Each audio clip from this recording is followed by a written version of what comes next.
Hi అండి, welcome to my channel. అందరూ బాగున్నారా? నేను బాగున్నాను. మీరందరూ బాగుండాలని నేను కోరుకుంటున్నానండి. ఈరోజైతే మా ఇంటిలో పెసరట్టు ఉప్మా చేస్తున్నానండి.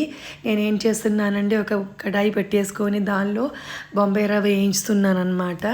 ఆల్రెడీ నెయ్యి వేసుకొని వేయించుతున్నామండి అది, ఎందుకంటే మంచి స్మెల్ వస్తుంది.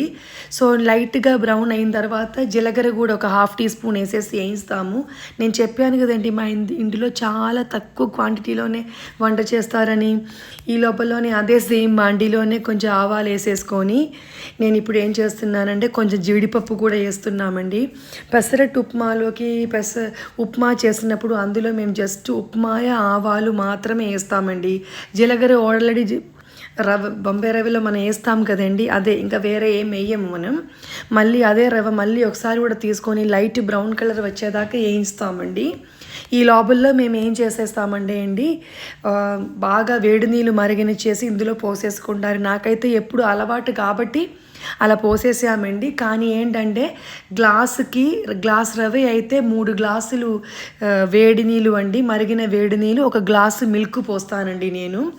అలాగ పోసేసుకుంటే ఏమవుతుందండి, మంచి టేస్ట్ వస్తుంది. మిల్క్ పోసి ఒక ఉడుకు వచ్చిన తర్వాత అప్పుడు నేను ఏం చేస్తానంటే ఉప్పు వేస్తామండి. ముందే మనం ఉప్పు వేసామనుకోండి, పాలు వేసినప్పుడు మరిగిపోతుంది అనమాట. ఇంకా అది మరుగుతూ హై ఫ్లేమ్లో పెట్టేస్తామండి, తొందరగానే ఉడుకైపోతుంది కదండి. సో మంచి టేస్ట్గా ఉండదండి, బాగా ఎమ్మీగా ఉండదు, బాగా సాఫ్ట్గా ఉండదు. మా అత్తగారు కూడా ఇది చాలా ఇష్టం, నా బాబు కూడా ఇది బాగా ఇష్టం అన్నమాట. ఇంకొక చోట నేను ఏం చేస్తున్నానండి, వేరుశనగల పచ్చడికి తాలింపు వేస్తున్నామన్నమాట. అది కొంచెం లెంగ్తీ ప్రాసెస్ కాబట్టి పెట్టలేదండి. తాలింపు వేసేస్తాను ఇప్పుడు, వేసేసి పచ్చడిలో కలిపేస్తామన్నమాట. ఎందుకంటే ఆల్రెడీ మన ఇంటిలో ఎప్పుడు అల్లం పచ్చడి, నేను నా వీడియోలో మీరు చూసారు కదండి, ఆ అల్లం పచ్చడి ఎప్పుడు ఉండదన్నమాట. ప్లస్ వేరుశనగల పచ్చడి కానీ, ఒక్కొక్కసారి మనకి పుట్నాల పచ్చడి కానీ, ఏదైనా మా బాబుకి ఎక్కువ ఇష్టం అల్లం పచ్చడి, పల్లీల పచ్చడి అండి. కొబ్బరి పచ్చడి కొంచెం తక్కువే మా ఇంట్లో మేము యూజ్ చేసేది. ఇప్పుడైతే పెసరట్టు తయారు చేద్దామండి. అసలు పెసరపిండికి చాలా గుణాలు ఉన్నాయండి. ఒక 100 గ్రామ్ పెసరలో 24 గ్రామ్ ప్రోటీన్ ఉందండి, వైటమిన్ సి ఉంది, కే ఉంది. ఇది వెయిట్ లాస్కి చాలా మంచిది, షుగర్ మేనేజ్ చేస్తుంది, ఇమ్యూన్ సిస్టమ్కి బాగుంటుంది, చిన్నపిల్లలకైనా పెద్దవాళ్ళకైనా. క్యాన్సర్కి చాలా మంచిది, ఇది యాంటీ క్యాన్సర్నే చేస్తుంది. నేను ఎందుకంటే ఇది చెప్తున్నానంటే మీ అందరికీ ఇది తెలిసిన విషయాలే, అయినా కూడా మన బుడ్డ పిల్లలకి, మన ఇంట్లో చిన్న చిన్న పిల్లలకి అన్నీ మనం ఇది చెప్పి వాళ్ళకి తినిపించాలి. అందరికీ అన్నీ ఇష్టం ఉండదు కదా.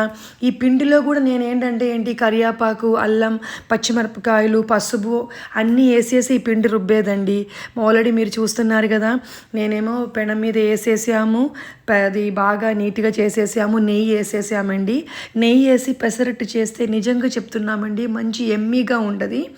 దాంతోపాటు ఉప్మా కూడా వేసేసి చేసామనుకోండి, ఆ ఉప్మా వేసుకొని పెసరట్టు తిని దాంతోపాటు అల్లం పచ్చడి, తర్వాత వేరుశనగల పచ్చడి నంచుకొని తినాలి. అసలు ఈ వర్షంలో భలే యమ్మీగా ఉండదండి, చాలా బాగుంటుంది.